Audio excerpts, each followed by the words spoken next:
আব্বা, এইটা তুমি কেমন কথা কইলা? তুমি হইতাছো এই গ্রামের সবচেয়ে শিক্ষিত। এই গ্রামে এমন কে আছে যে পেপার পড়তে পারে? ঠিক আছে, বুঝলাম উল্টা পাল্টা পড়ো, তাও তো পড়তে পারো, পারো না? তোমারে আতেল করে ডাকে সবাই। বুঝতাছো কত বড় টাইটেল দিছে তোমারে? এত বড় টাইটেল নিয়ে তুমি ঘুরো। সেই সাথে ওই লালসানের ব্র্যান্ডের মিষ্টি লইয়া সবার আগে কিন্তু তুমিই গেছিলা, খালাগো বাড়িতে গেছিলা না? তুমি কিন্তু একটা ব্র্যান্ড। তোমার কথা ফেলাইবো এমন কেউ আছে এই গ্রামে? কেউ নাই। মাই কিন্তু একেবারে ঠিক কথা কইছে।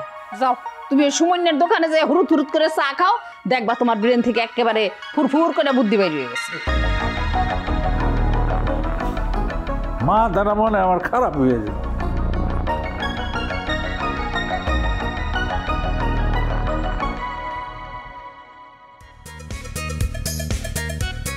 ও মা, আইবো তো।